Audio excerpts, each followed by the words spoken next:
A stooped figure, gangly and adorned with a pair of curved horns, surveyed the scene from the gloom deep beneath the ancient currents of the Euphrates, a place where history, prophecy, and silence converge.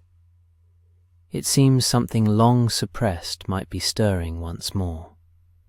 The earth trembles, hidden compartments emerge, signals emanate from depths never intended for disturbance. Scripture portrayed this river not as a mere symbol, but as a demarcation where judgment was held in check, not eradicated. If the unfolding events are neither myth nor accident, but prophecy regaining momentum, the implications stretch into eternity. Remain with us as we delve into what this could signify for the return of Jesus Christ. Please like, comment, and subscribe, for what you are about to discover may reshape your perception of our current era. The Bible introduces the Euphrates River not as a metaphor or poetic device. It is named as a place of constraint from Genesis to Revelation. The distinction is crucial. The river acts as a boundary, maintaining a fixed position rather than simply flowing. Boundaries are established for specific reasons, and restraints imply something is being confined. Ancient civilizations grasped this. Throughout Mesopotamia, builders deliberately avoided certain areas near the Euphrates, leaving stretches of land noticeably undeveloped. These weren't floodplains or unstable marshes, but solid ground, curiously untouched. Archaeological records reveal cities curving away from particular subterranean regions, as if guided by knowledge no longer recorded. Avoidance on this scale is not accidental. It suggests an inherited warning. In recent decades, this avoidance has found a modern echo.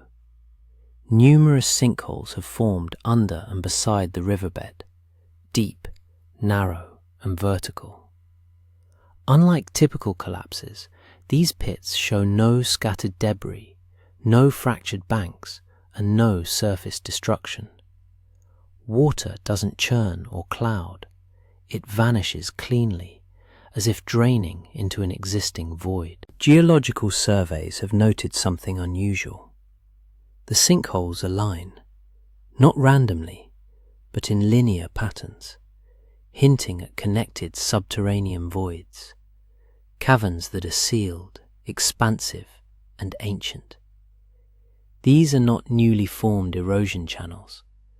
Their walls display signs of long-term stability, as if the spaces predated the river itself.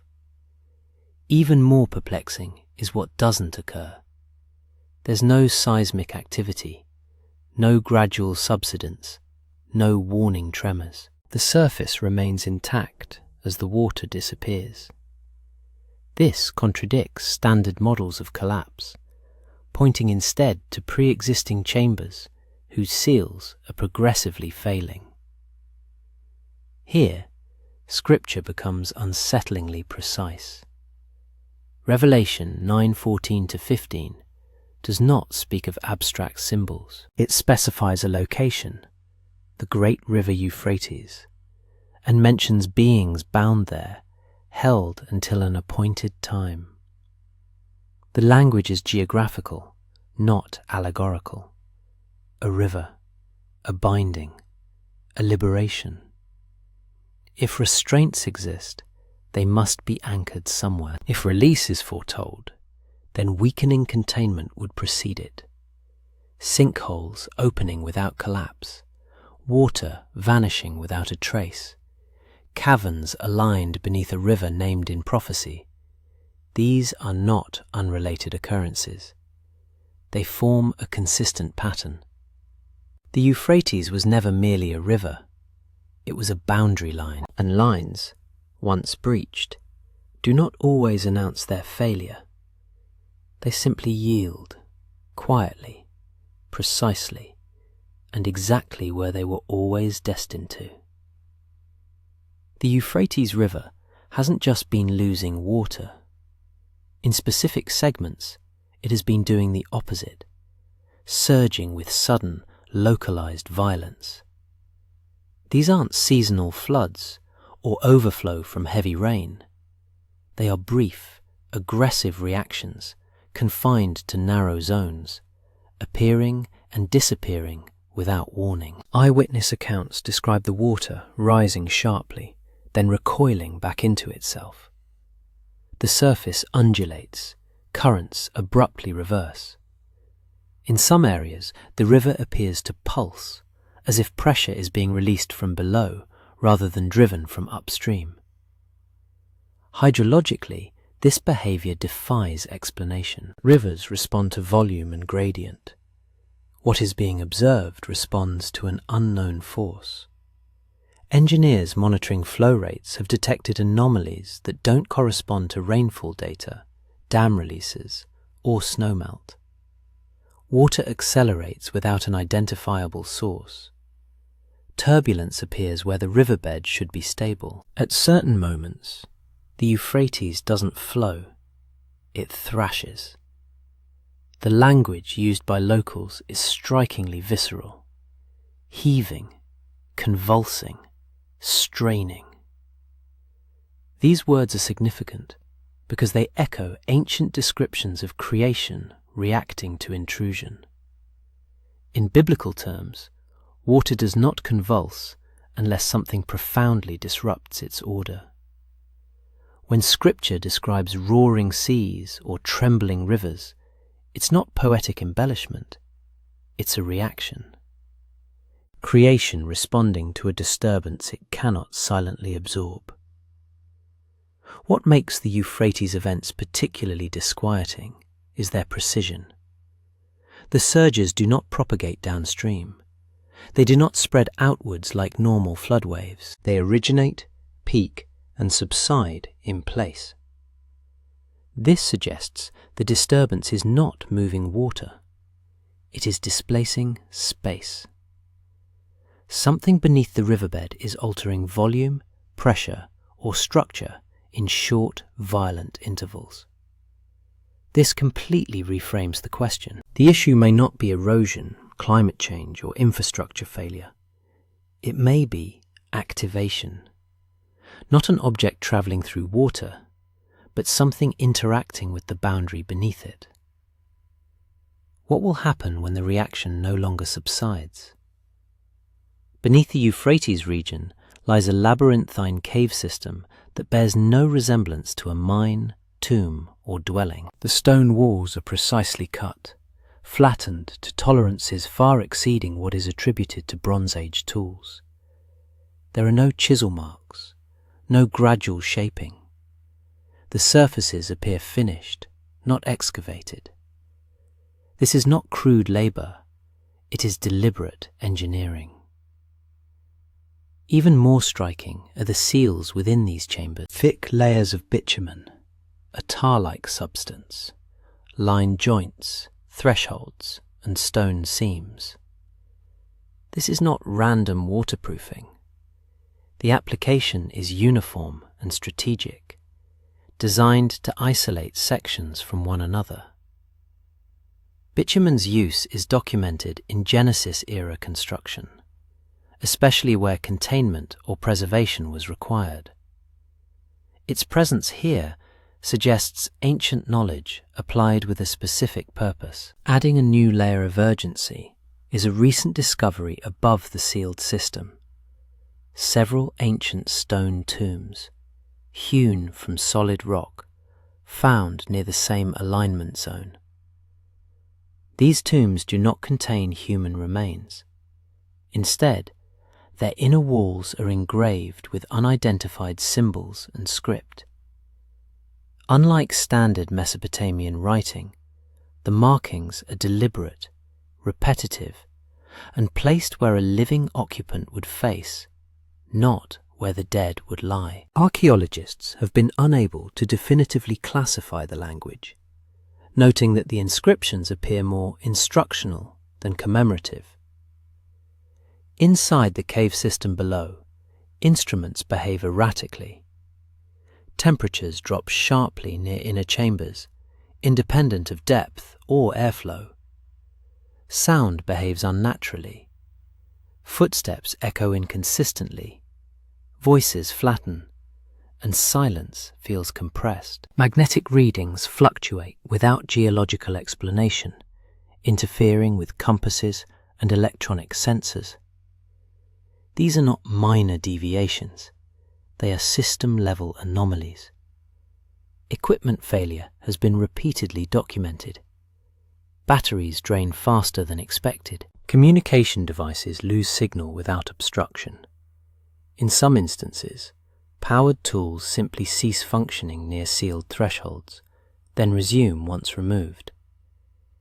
This pattern implies an environmental factor hostile to modern technology, localized, contained, and stable over time.